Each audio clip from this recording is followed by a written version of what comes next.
રમતગમત અને યુવા સાંસ્કૃતિક વિભાગ ગુજરાત રાજ્ય અને જિલ્લા વહીવટીતંત્ર ગીર સોમનાથના સંયુક્ત ઉપક્રમે આપણે રાજ્ય સરકાર દ્વારા સૌ પ્રથમવાર બીચ સ્પોર્ટ્સ ફેસ્ટિવલનું આયોજન કરવામાં આવેલ છે.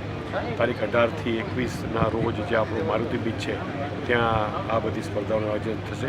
કુલ 205 છે એ વોલીબોલની ટીમો છે અને 84 છે એ હેન્ડબોલની ટીમો છે એમાં ભાગ લેશે. પ્રથમ જે ક્રમે વિજેતા થશે તેને 3 લાખ રૂપિયાનું, દ્વિતીય ક્રમને 2 લાખ અને તૃતીય ક્રમે આવનાર ટીમને રૂપિયા 1 લાખનું ઇનામ આપવામાં આવનાર છે.